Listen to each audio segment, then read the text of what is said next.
কথাই বলে গরিবের কথা বাসি হলেও কাজে লাগে।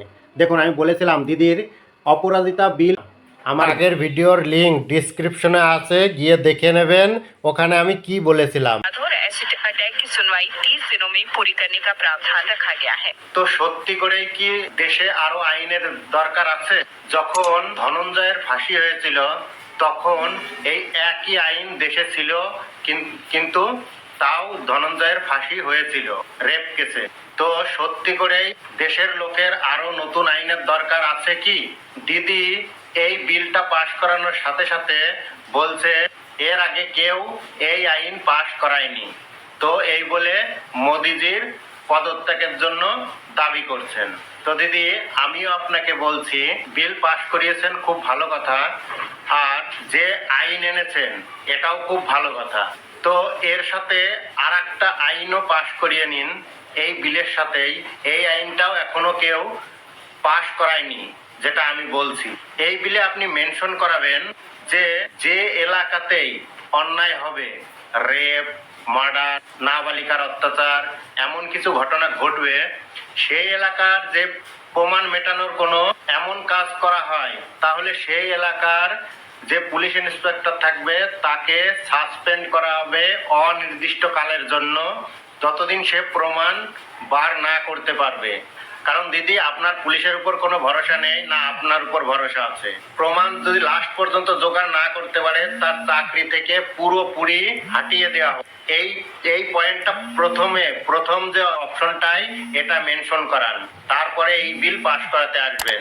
বলেছি আমি যে দিদি যে অপরাধিতা বিল পাস করেছেন ওটা মডিফাই করেছে, কিন্তু আমি বলেছিলাম যে এটা জুড়ে দেবেন যে থানার এলাকায় রেপ মার্ডার হবে ওই থানা এলাকার ওসিকে যদি প্রমাণ হারিয়ে যায়, কোনো প্রমাণ মেটানোর চেষ্টা করা হয়, ওই থানার এলাকার ওসিকে চাকরি থেকে সাসপেন্ড করে দিন। দেখুন, সমস্ত দোষীর সাজা হবে আর ভালোভাবে হবে। কিন্তু দিদি এটা করবেন না, কারণ এটা করলে দিদির রাজনীতি চলবে না। এটাই তো দিদির রাজনীতি। দেখুন, এখন কাল জুনিয়র ডাক্তাররা দিদির সাথে বৈঠক করতে গিয়েছিল, ওখানে দিদি বৈঠক করবে বলে ডেকেছিলেন। ওরা লাস্টে বলেছিল লাইভ স্ট্রিম করাতে, কিন্তু লাইভ স্ট্রিম দিদি রাজি হয়নি। তারপরে ওরা বলেছিল মোবাইল রেকর্ডিং করতে দিতে হবে, তাতেও রাজি হয়নি। কিন্তু ওরা লিখিত একটা কাগজের উপর লিখিত করে বলেছিল আমরা এতেও রাজি। ততক্ষণে দিদির কানে পৌঁছে গেছে যে রেপ অ্যান্ড মার্ডার কেসে টালা থানার ওসিকে গ্রেপ্তার করা হয়েছে। তখন দিদি দেখেছে যে আমার মুশকিল, এখন এখান থেকে আমাকে হেঁটে যাওয়াই ভালো। তো ওদের বৈঠক ক্যান্সেল করে দিয়েছে। এখনও আপনার পদত্যাগ করাই ঠিক থাকবে, পদত্যাগ করলেই ভালো হবে। এখন কান টেনেছে, ধীরে ধীরে মাথাও আসবে, বড় বড় কিছু মাথা এখনো আসবে। আমাদের দেশের সিবিআই এর উপর ফুল ভরসা আছে, কারণ ওরা দিদির চটি চাটে না, দিদির রাজনীতির উপরে চলে না। তার জন্য আমাদের দেশের সিবিআই এর উপর ফুল ভরসা আছে। তো আমি রাজনীতির উপরে ভিডিও বানাতে চাই না, কিন্তু আমি একজন ভারতের নাগরিক হিসাবে আমার কর্তব্য অন্যায়ের বিরুদ্ধে আওয়াজ উঠানো। তো আমি তার জন্য আওয়াজ উঠিয়েছি। তো দোষীদের আরও বেশি শাস্তির জন্য বিল না বানিয়ে নিজের পুলিশকে কন্ট্রোল করুন আর নিজের পুলিশের জন্য আইন বার করুন। সমস্ত আইন ইন্ডিয়াতে আগের থেকেই ঠিক আছে। ধর্ম নিয়ে আমার সাথে চর্চা করতে যাবেন না। এমন গুত্তনি দেবো না, ষাঁড়ের গুঁতো খেয়েছেন, গুঁতো এমন গুঁতো দেবো আর এই সাবজেক্টে আমার সাথে আলোচনা করবেন না। জয় শ্রীরাম, আল্লাহু আকবার, মেরি ক্রিসমাস। চলো ভাই, কোন ধর্মের এবার আমি বলো দেখি। সব ধর্মের লোকেরা সাবস্ক্রাইব করো। হে ভাই,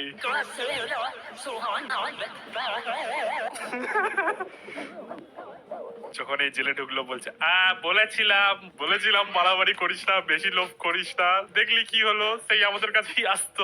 ভাই আলাদাই রিউনিয়ন হয়েছে ভাই এদের। সন্দীপ ঘোষ আজ থেকে প্রায় 4-5 মাস আগে অব্দিও বলতো হয়তো নিজের লিভিং রুমে হাতে গ্লাস নিয়েছে, আমাকে কে ছবে, আনটাচেবল, 2 লাখ দিয়ে তবে পাস করাবো, নারে ফেল। কমপ্লেন করতে হলে করে নে, কেউ কিছু করতে পারবে না। তার দেখো অবস্থা। সত্যি কথা বলতে, তোমরা সবাই যদি রাস্তায় না নামতে, যদি আমরা একসাথে হয়ে এই জিনিসটা না করতাম, তাহলে হয়তো অ্যারেস্ট হতে আরো অনেক টাইম লাগতো বা হয়তো হতোও না। হলাম বাঙালি, ব্রিটিশকে ভাগিয়ে দিলাম এ আর কে ভাই। যতদিন না জাস্টিস পাচ্ছি, যতদিন না প্রত্যেকে অ্যারেস্ট হচ্ছে, ততদিন ভাই প্রোটেস্ট চলবে।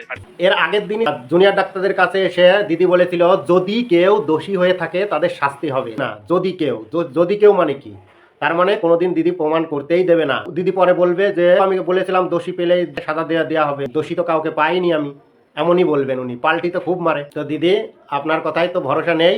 এখন দেখুন কান টানতে টানতে মাথা বেরিয়ে আসে কিনা আমরা এটাই দেখছি। আমরা এটাই চাই পশ্চিমবঙ্গের জনতা। মাথায় বাচ্চাদের মতো হাত বুলিয়ে কাউকে রিকোয়েস্ট করে যদি অন্যায়ের একটা সীমা থাকে, সেই অন্যায়ের ঘোড়া ঘুরে গেছে।